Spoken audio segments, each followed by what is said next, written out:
Auspicia la siguiente columna artista plástica Estela Lagorio.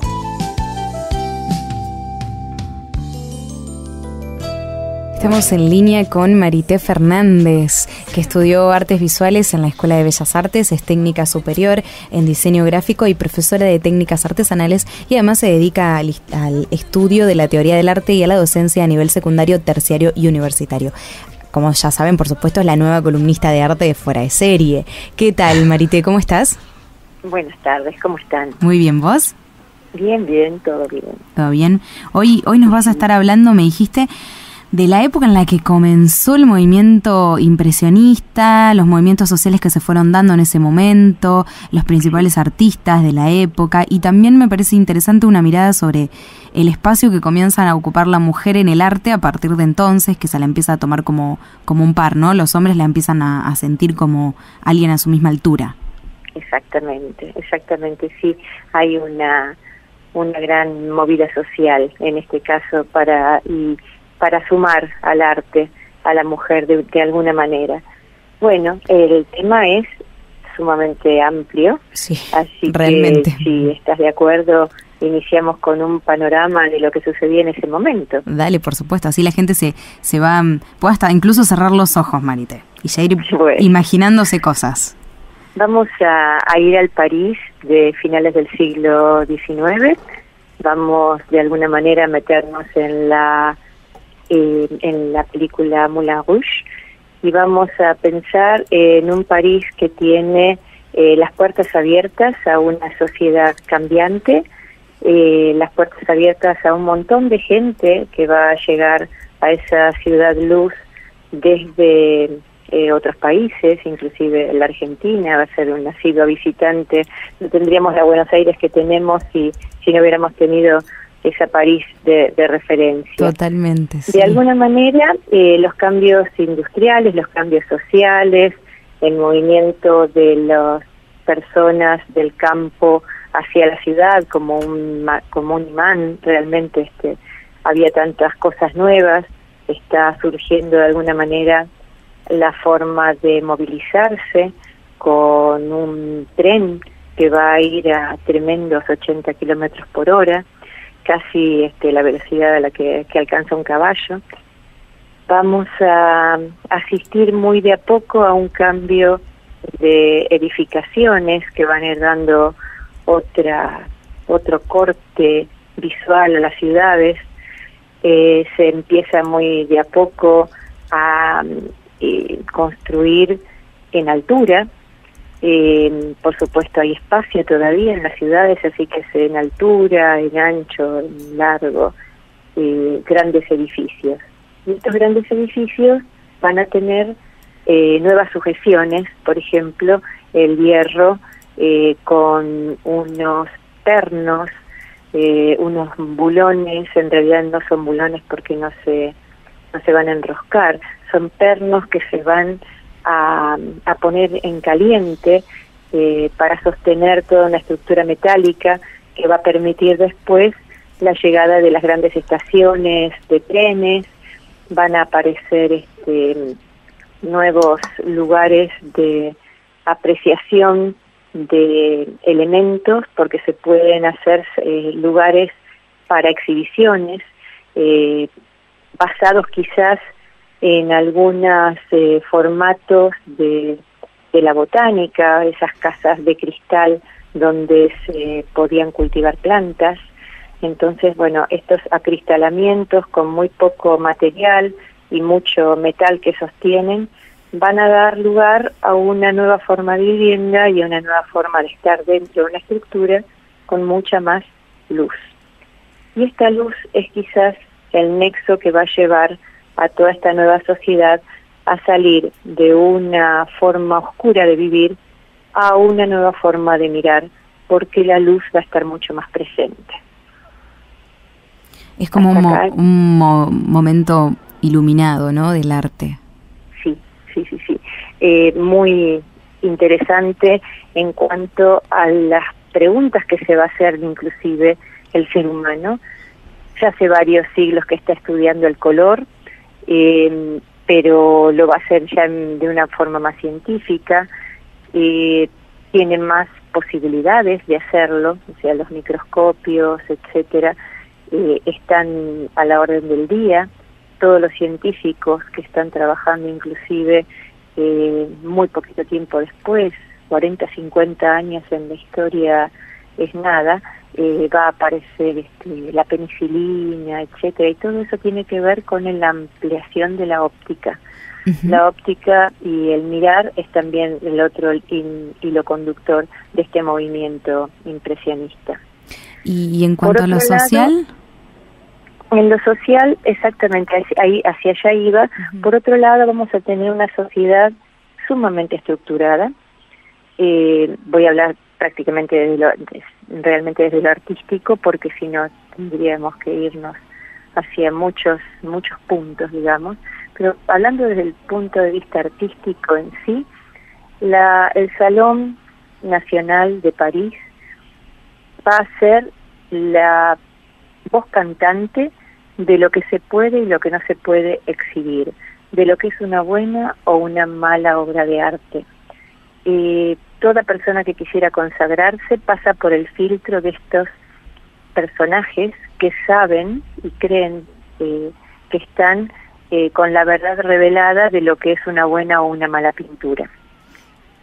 Uh-huh. A lo largo de los estudios del academicismo, etcétera, siempre ha habido personas disidentes, siempre ha habido alguien que de alguna manera no podemos catalogar, siempre hay algún artista que termina siendo un excéntrico de su época. Sí, se habla de que los genios... En esta época en París es que va a haber varias personas uh-huh. que se van a empezar a encontrar, inclusive no todos franceses, porque ahora cuando nos nombremos algunos van a venir de algunos otros lugares, van a sentir que ven la pintura y ven el color y ven la luz de otra manera. Entonces se van a asociar. Siempre se dijo, Marité, que son unos incomprendidos de la historia, ¿no? De su momento histórico. Sí, exactamente. Sí. Y hoy moriríamos por tener alguna obra de ellos en casa. Tal cual, sí, sí. Estos incomprendidos. Muy jóvenes, de muy diferentes estratos sociales, no son ni por asomo cercanos socialmente. Monet, uh-huh. Manet, Sisley, que viene de Inglaterra, sí.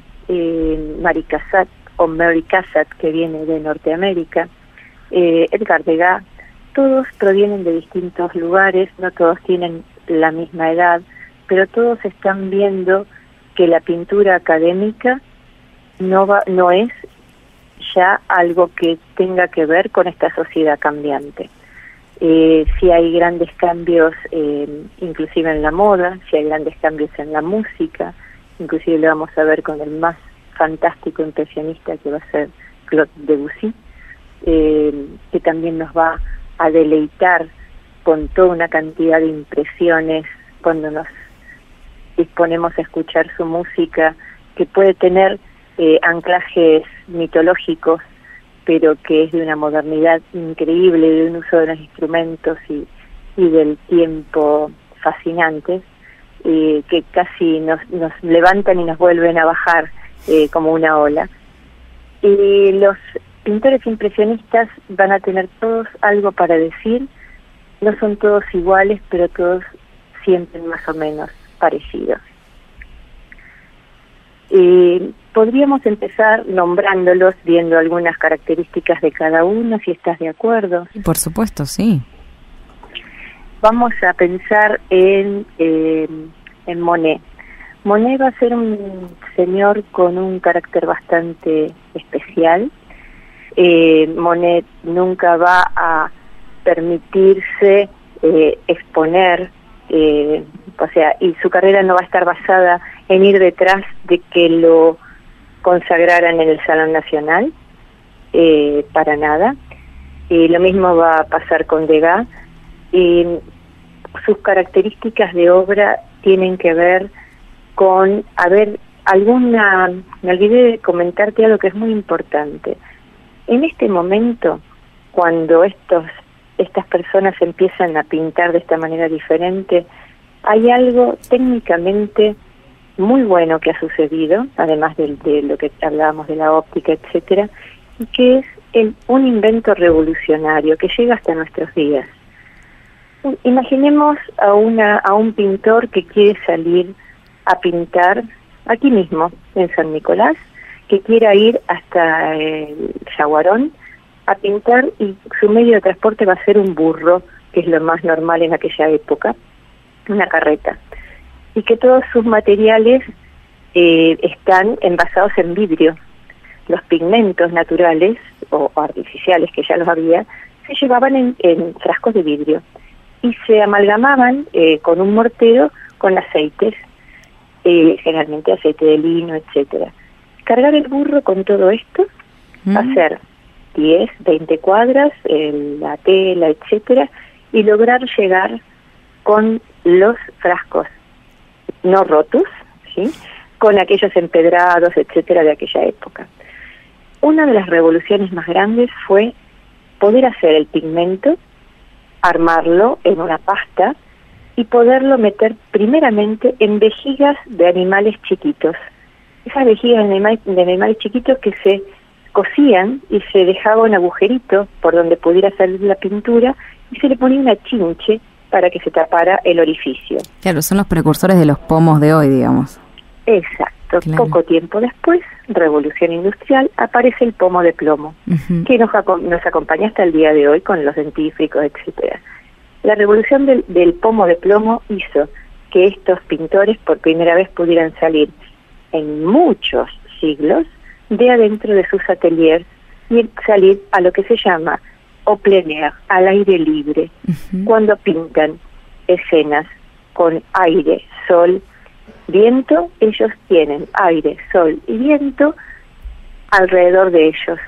Su cuerpo está envuelto alrededor de lo que están viendo. Pueden ir a una barca, una de las cosas que más les fascinaba, el agua, los destellos del sol en el agua, y van a estar en esa barca pintando, porque ya con los medios técnicos pueden manejarse con mayor soltura, digamos.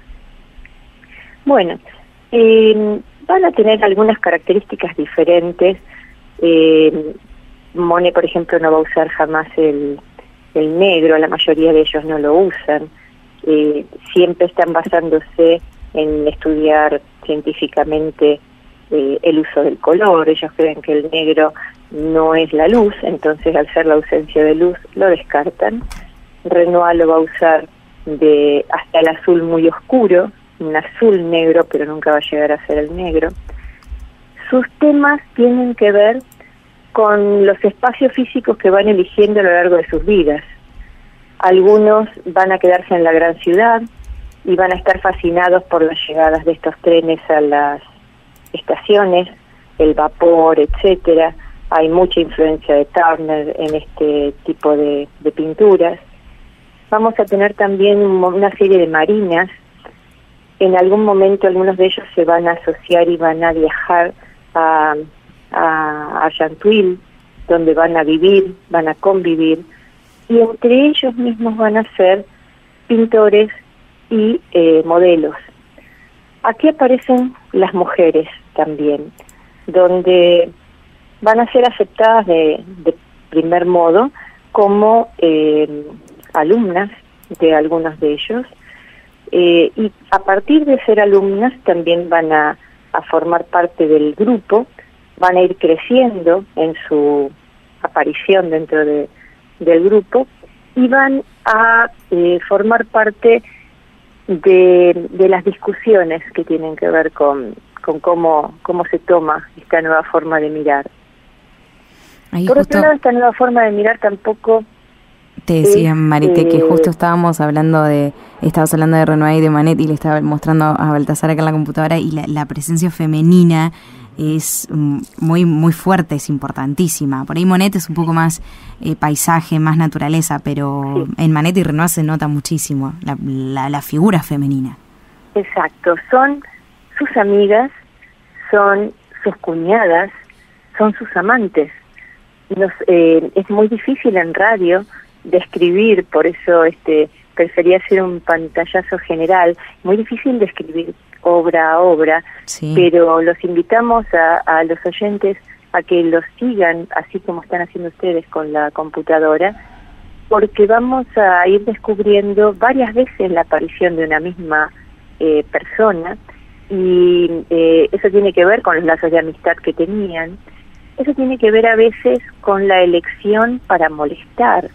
Cuando Monet hace a Olimpia, o la lleva también a alguna de sus otras obras, la gente la descubre, la conoce y la rechaza, porque la saben una cantante conocida de la noche de París, y no pueden concebir que ella esté siendo el centro temático de una obra de arte que además pretendía llegar a los salones nacionales. Así que también la elección de estas mujeres que tenían su trayectoria, eran mujeres que trabajaban, que no dependían, digamos, de una persona que las mantuviera, etcétera, se prestaban para este juego de cambios sociales que estaban apareciendo. ¿Y las mujeres en la pintura, digamos, con el pincel en la mano, no posando del otro lado? Las mujeres van a tener, van a llegar por varios caminos. El hilo conductor de estas mujeres es la temática.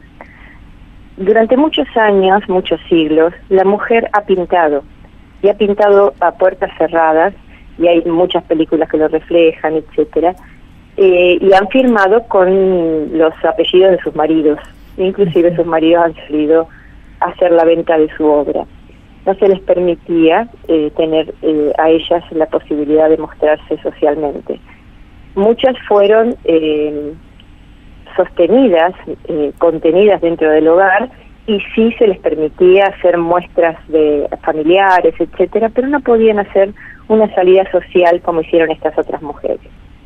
Vamos a tener a Mary Cassatt, que viene de una familia muy acaudalada, y que viaja con amigos, y con su madre y amigos de su madre y amigos de ella, a ese París que está tan de moda. Ahí va a tomar clases de pintura, etcétera, se va a instalar y va a empezar a hacer el reflejo de la sociedad parisina. Todas van a reflejar la vida de la mujer de esa época, escenas cotidianas.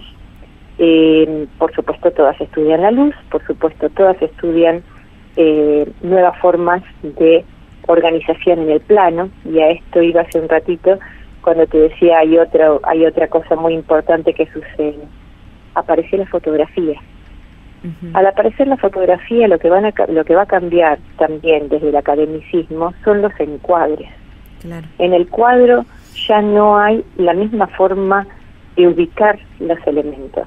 Entonces, estas chicas van a ser muy creativas en la forma de contar siempre las mismas escenas cotidianas, una lectura de una carta, el acunar un bebé, una reunión de mujeres tomando el té.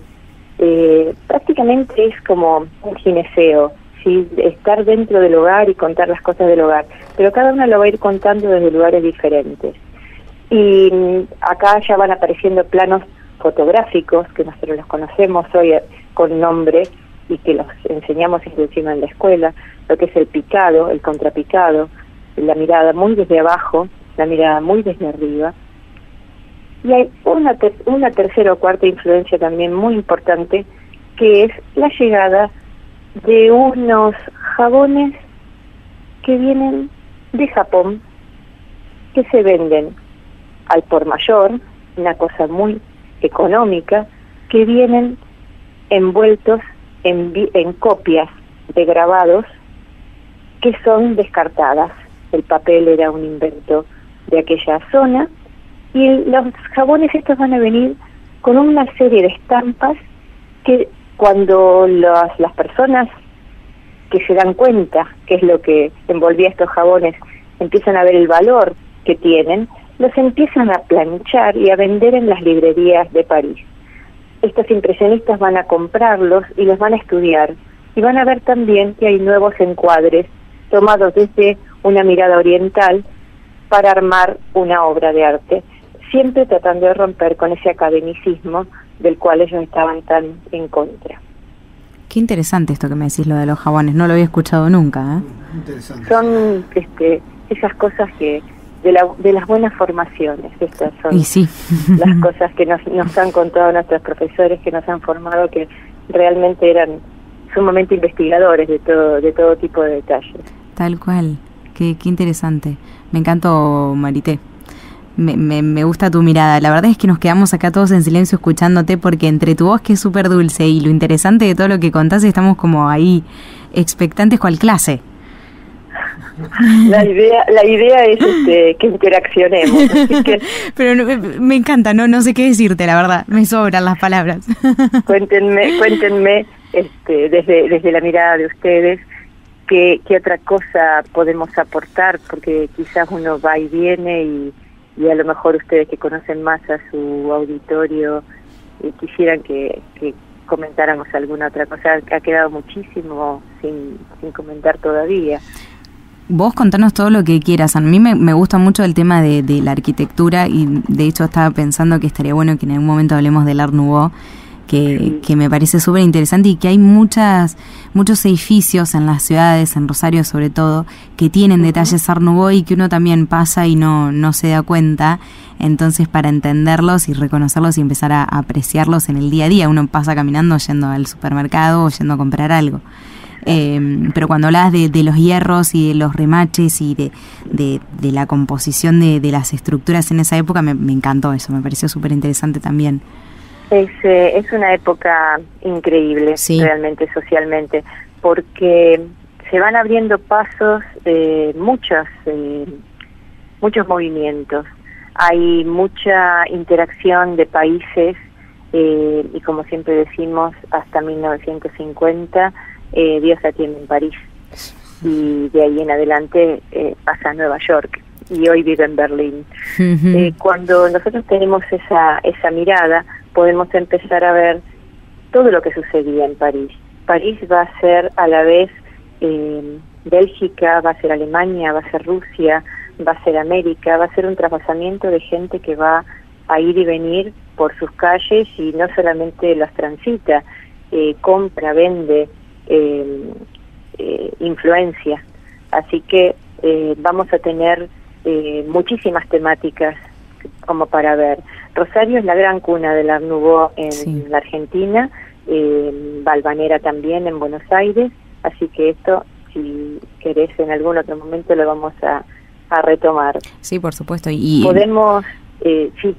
No, que me parecía también interesante que por ahí la gente, mientras va escuchando, vaya ahí con el celu googleando un poquito, como para hacerse una idea, porque uno por ahí ve un Monet y dice, sí, ya sé quién es el estilo con el que pinta, pero por ahí hay que refrescarlas a esas cosas, y está bueno con esa herramienta, porque la radio, viste, le falta esa parte visual. La próxima la hacemos por tele, ¿o no, Balta? Es muy interesante, muy interesante. Sí. Es difícil. Es muy difícil explicar solamente con palabras lo que nosotros estamos habituados a hacer, inclusive con un cañón y elementos visuales. Ahora estoy recapitulando y no he llegado ni siquiera todavía a contarles esto de la pincelada del impresionismo. Contanos que me encanta lo de la pincelada, sí. Los estudios del color que se estaban haciendo en ese momento hacen que no les alcance a los artistas crear colores en la paleta. Si pensamos en un Leonardo, Miguel Ángel, etcétera, el que se consagraba siglos atrás era la persona que mejor quebraba los colores. Prácticamente llegaban a un no color, betunes, verdes, secos, etcétera. Y esta gente que empezaba a vivir a pleno color, lo que menos quería era mezclar colores en su paleta para que se les quebraran, se les agrisaran, se les hicieran verdes, que no tuvieran la vibración que ellos estaban buscando. Entonces deciden empezar a utilizar el color en forma pura. Todo lo que pudiera ser comprable, todo lo que pudiera ser mezclable para hacer un pigmento puro, se preparaba y con eso se trabajaba. Y en la misma tela, lo que se va a hacer, por ejemplo, para un follaje de un árbol, es utilizar toda la cantidad de tonos que pudieran estar cercanos a la idea de ese árbol. Que podían empezar en los amarillos verdosos, pasando por los verdes azulados, pasando por algunos quebrados, muy pocos, imaginando cuál es el tamiz de luz que lo atraviesa, la hora del día, las sensaciones que ellos querían lograr. A partir de eso, el espectador es la persona que va con su retina a lograr el verde del árbol de acuerdo al ojo que tiene cada persona. Cada persona ve de una manera diferente, a través de conos y bastones, que son científicamente lo que nos permiten ver el color muy detrás de los ojos, ¿sí? En la decodificación que hace el cerebro. Entonces, cada uno de nosotros vemos un Monet o un Sisley distinto. Claro. Nosotros armamos el color de cada uno de los cuadros que vemos. Cada uno tiene su árbol personal, ¿no? Exactamente. Qué lindo eso.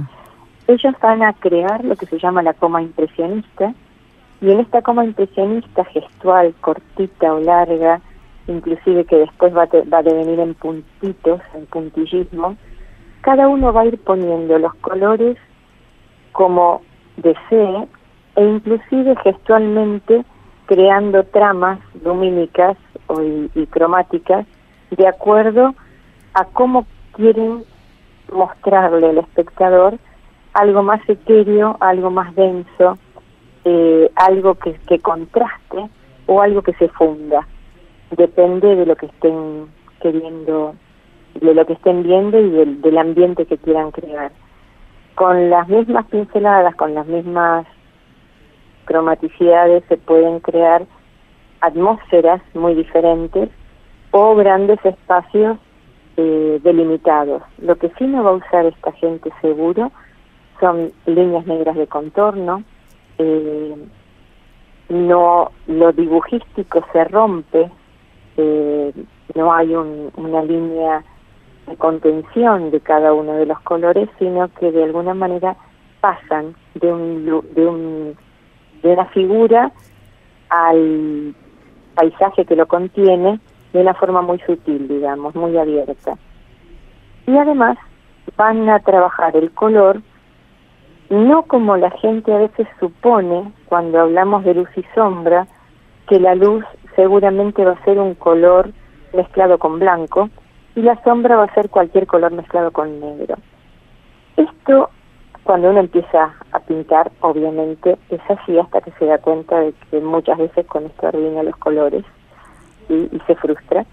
Pero cuando empieza a hacer los estudios de color, ve que los colores vibran con las sombras de los colores que tiene enfrente en el círculo cromático. El círculo cromático es una convención para ubicar el arco iris de manera circular. Tiene prácticamente los colores del arco iris, no está el blanco y el negro, y se utiliza de un punto al otro, digamos, en la zona más alta del círculo y en la zona más baja del círculo estarían dos colores que son opuestos.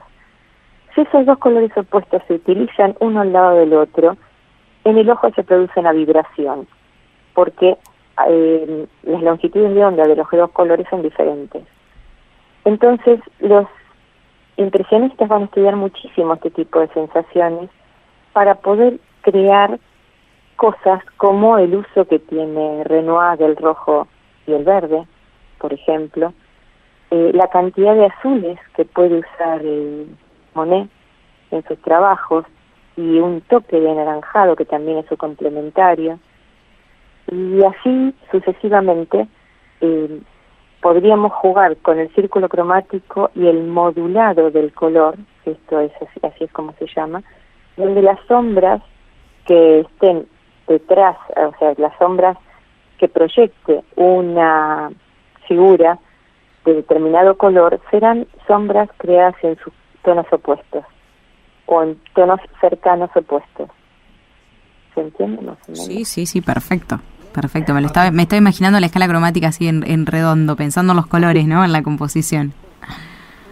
Sí, se entiende perfecto. Se entiende perfecto, Marité. La verdad que nos imaginamos todo esto que nos estás contando. Estuvimos en París un ratito. Estuvimos en París un rato. Nos vamos todos al Museo d'Orsay, o a la Orangerie, o algún otro, al Marmottan, que realmente los nombro para que la gente, si puede, los googlee y los mire, que son maravillosos, y casi todos tienen visitas virtuales. Eso es muy importante, que tengan visitas virtuales. Con los nenúfares o cosas así, que son maravillosas. Realmente. Marité, te queremos agradecer muchísimo esta entrevista. La verdad que tenés una capacidad para transmitir el arte única, lo haces muy ameno y todos aprendemos con vos, así que muy amable y bueno, hasta la próxima columna y gracias por haber estado esta tarde con nosotros.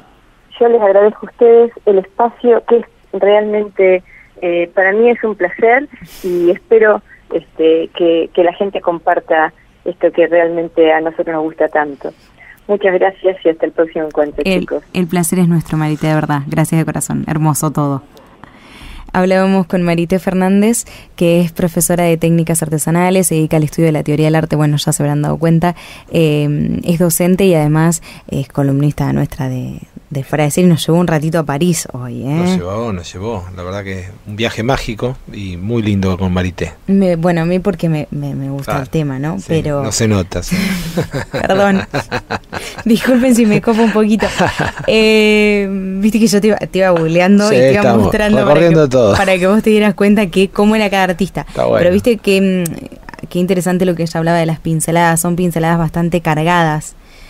Vos, si ves un cuadro de esos de cerca, tiene una textura que cuenta una historia paralela a lo que te está mostrando además, o sea, muy protagonista. Lo que pasa, por ejemplo, con las de Van Gogh, que es, bueno, para que la gente se ubique, un cuadro conocido, el de los girasoles de Van Gogh, su autorretrato, por ejemplo, que la gente los relaciona rápido, tienen muchísima textura, son pinceladas súper cargadas, son pinceladas cortas, y estos artistas de esta época también tienen todo eso que ya hablaba, ¿no? Sí. La ausencia del negro. Por ejemplo, vos ves un Monet que realmente son todas gamas de celestes, como ella decía, de azules y naranjas.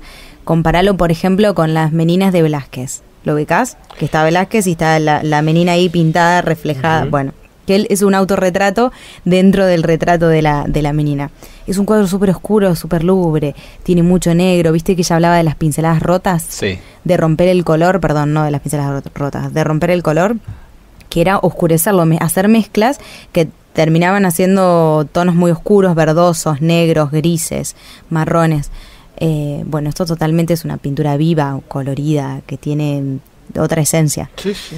Así que bueno, me callo porque puedo llegar a estar realmente todo el programa. Impresionante, nos sorprendió a todos, te digo. Oye, ya vamos a armar tu columna también, nos sorprendiste mal. Yo no sé, tenés tu costado artístico. Un tercio de lo que sabe Marité. Yo hablo de la observación y no desde el estudio, ¿no? Hablo de la observación, lo que yo veo, me acuerdo y me llama la atención, pero bueno, porque me gusta.